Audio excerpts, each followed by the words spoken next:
La renderización arquitectónica, que es lo que vamos a hacer en estos módulos, tenía una finalidad. Entonces decíamos, ¿para qué se realiza ese renderizado? En la clase pasada, el arquitecto Serrentino le explicó bastante detalladamente esto, solamente ahora les voy a mencionar. Decíamos que hacíamos una visualización 3D. Esa visualización lo que produce es una ilusión de realidad de los objetos que están virtualmente modelados en este caso. Para nosotros significa hacer una imagen estática en mapas BIP, y eso es lo que se produce cuando renderizamos. Y también podía ser en un formato de visualización dinámica la animación. Bien, en la siguiente, entonces decíamos que en toda realización de renderizado arquitectónico hay una intencionalidad, hay una razón por la que nosotros queremos hacer esa visualización. Y esa razón son obviamente arquitectónicas, ¿no? Y son sobre la idea arquitectónica, sobre diseño arquitectónico o sobre la obra y el entorno, su relación con el entorno, o por ejemplo la influencia del clima con el objeto arquitectónico, por ejemplo el recorrido del sol, cómo va produciendo sombra. Bueno, hay distintos objetivos.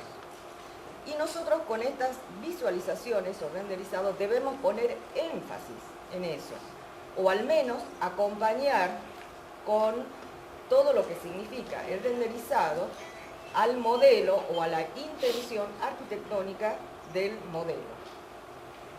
Y para esto no llenamos de distintos materiales, de distintos árboles, de distintos tipos de césped un modelo. Cuando uno renderiza se ve siempre tentado por utilizar una variedad de materiales, ¿no? Eso lo vimos ya en el transcurso de estos años.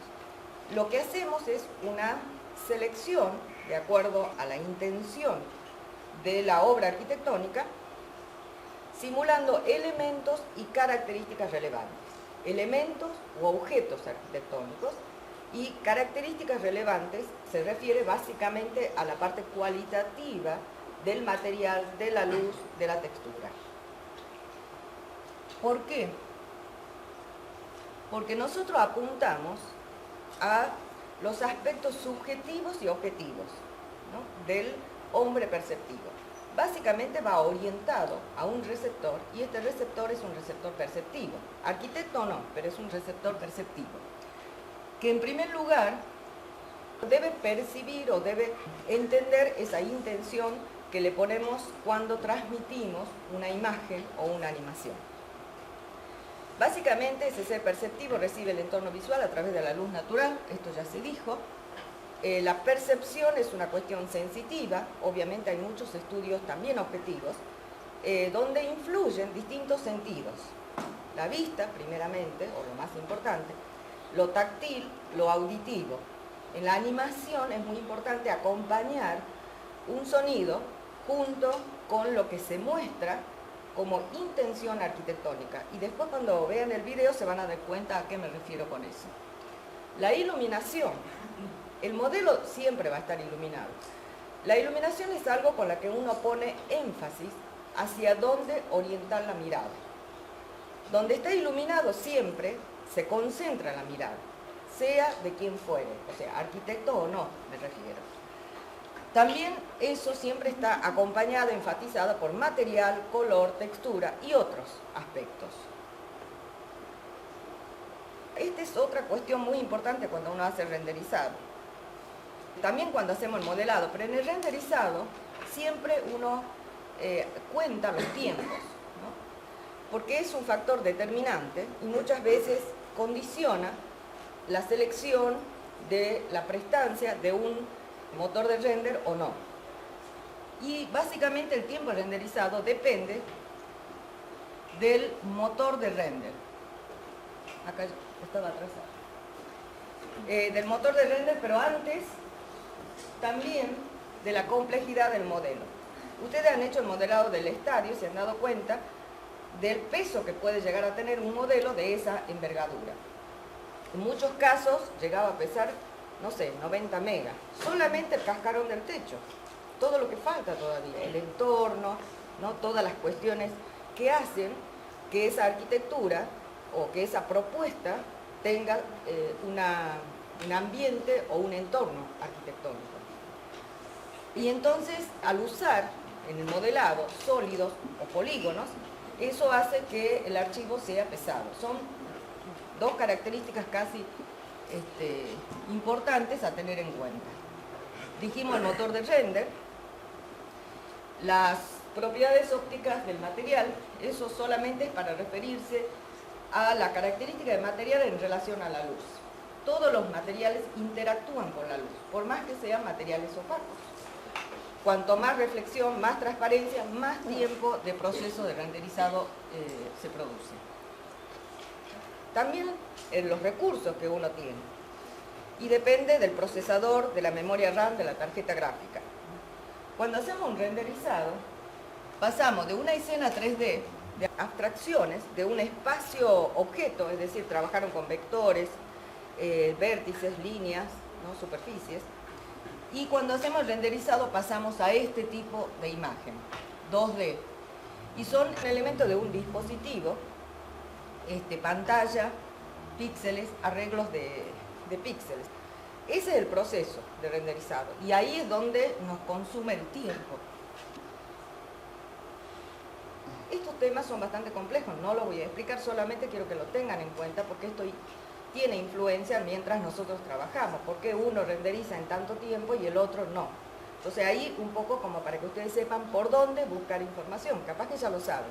El proceso de renderizado despliega una serie de secuencias. Esta secuencia es lo que se conoce como pipeline de OpenGL, ¿no? Y acá está el frame buffer, es lo que nosotros cuando vemos procesar, ¿no? La imagen, o sea que todo esto son procesos que están internos, que no lo vemos. Y sobre motores de render también hay mucha información. Podemos decir que hay intermedias, pero los dos extremos es el motor de render que trabaja con iluminación directa o local y la indirecta o iluminación global. La iluminación directa, nosotros vamos a trabajar con el renderizador predeterminado de Rhinoceros, está en el tipo de renderizado de iluminación directa, es la que considera solamente la influencia de la fuente de luz una sola vez sobre el objeto. Entonces hace un camino lineal como esta, fuente de luz, objeto, y de allí al plano de proyección o de la imagen. En el caso, por ejemplo, del SketchUp, que tiene también un renderizador, se lo conoce a estos tipos de renderizadores como método scanline, o sea, escaneado de línea. Son procesos lineales. En cambio, en la iluminación global o iluminación indirecta, existen varios métodos. Entre los que más se conocen son la radiosidad, trazado de rayos. Y el camino, fíjense, desde la fuente de la cámara, de la fuente de luz y del objeto, acá hay como una interferencia con la iluminación y esta a su vez rebota varias veces, ¿no? Con los objetos de la escena. Son distintos modelos y de esos depende el tiempo del proceso. El ViewRay estaría trabajando con radiosidad y con trazado de rayos. Los resultados obviamente son distintos. Si ustedes ven un render de ViewRay y un render hecho con un renderizador de iluminación local, nota que en un caso toda la escena está iluminada, incluso los rincones. En cambio, en la iluminación local o la iluminación directa, y eso nos va a pasar a nosotros, ponemos luces y toda la escena no se ilumina. Hay rincones donde si no alcanza la luz, la fuente de la luz está oscura. Pero hay recursos para solucionar esto, como técnicas, y eso lo vamos a aprender. Entonces, las imágenes en el mundo real, tenemos la iluminación, la reflectancia. Estas palabras yo precisamente los pongo porque lo van a ver en el programa. Entonces, para que sepan qué significa, o al menos qué es lo que está diciendo cada parámetro o cada deslizador que tuvieran que trabajar en el programa. Es la propiedad del cuerpo de reflejar la luz. Y la percepción. Todo apunta a cómo se ve. y muchas veces se ve bien, y entonces está, en el renderizado está. También van a ver estos aspectos, que capaz que ya lo sepan, pero en el programa vamos a trabajar con la iluminación del sol, de la luz del cielo y de la ubicación geográfica. Vamos a ver en los parámetros de la posición del sol, por ejemplo, este gráfico que está acá, hablamos de azimut, que es este ángulo. Cuando recorre el sol, hace este recorrido verde, este ángulo siempre se va a mantener constante. Pero si el sol se eleva, y esa es la altitud o la elevación del sol, dependiendo de los meses del año o de la estación del año, el sol cambia de recorrido. Obviamente, también entonces varía el azimut y la altitud del sol. Y estos son los recorridos para invierno, para verano. Esto depende del hemisferio. Y si vemos la iluminación natural, también tenemos que pensar en la sombra. En esta sombra, ustedes ven sombras y la sombra está acorde, ¿no?, al ambiente en general. Y ese ambiente está definido por el cielo, el color del material, la nitidez con la que se ve los materiales o la geometría del modelo, los bordes del modelo, es coherente con la nitidez con la que se ve la sombra. Se conoce como sombra dura, de bordes definidos, y a veces, dependiendo del grado de iluminación, la densidad, que son estas sombras, más oscura o más clara.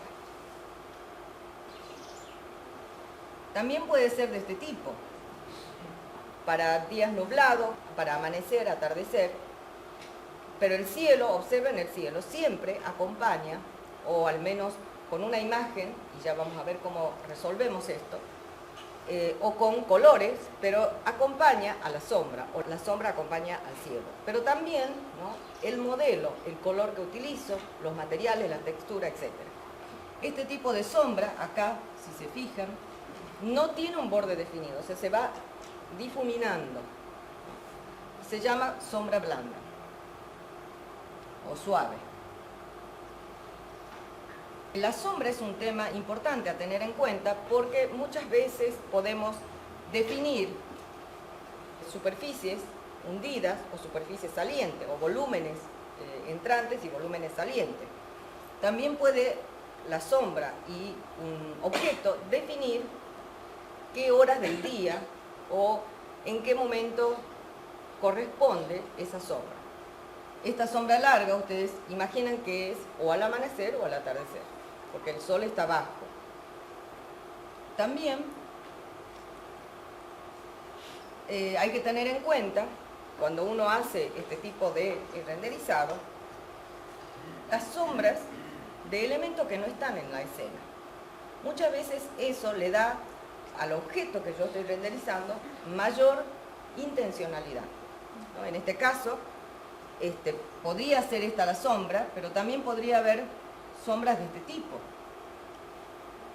Y uno ya entiende que no está solo el objeto, que hay algo en el entorno. También utilizamos la sombra, fíjense en este gráfico de acá, no entendemos la distancia que podría haber con la superficie, con el plano del suelo, y con la profundidad con la pared de atrás. Es decir, que nos da una relación espacial.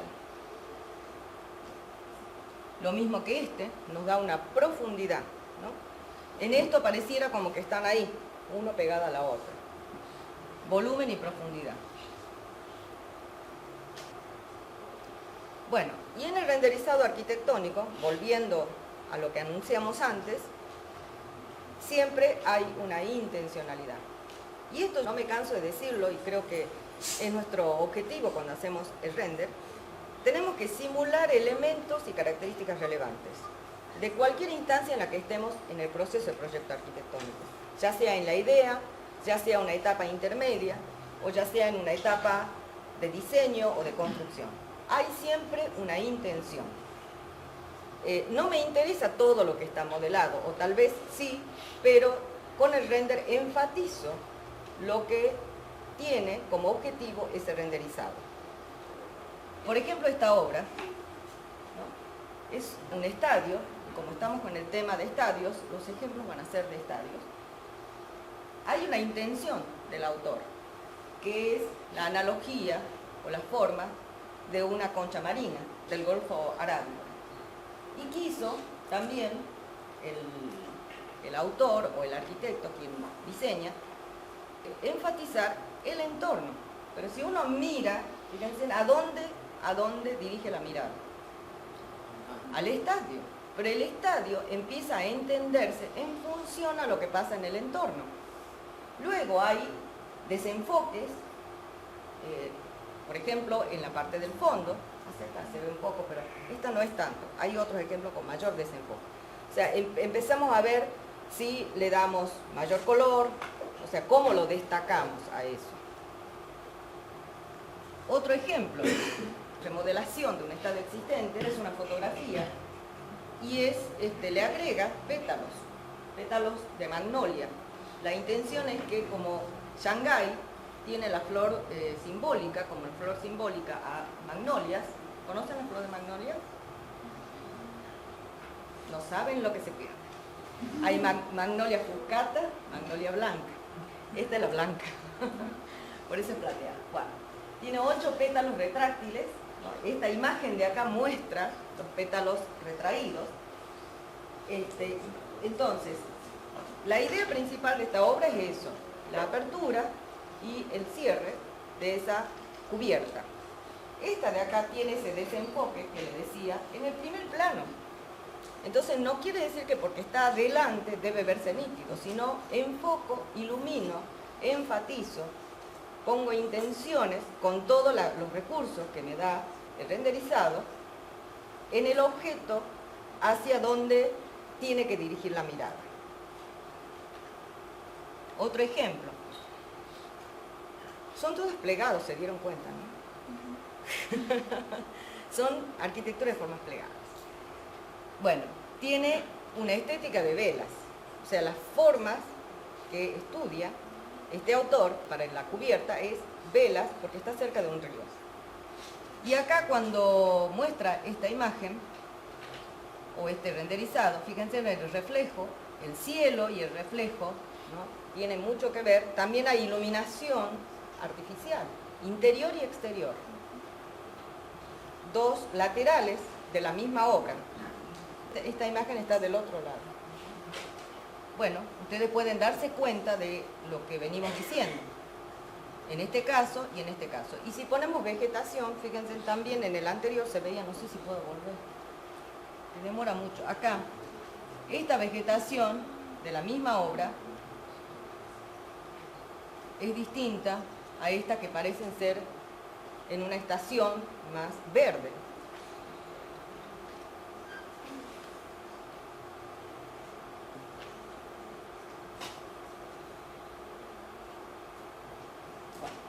Vamos a ver un video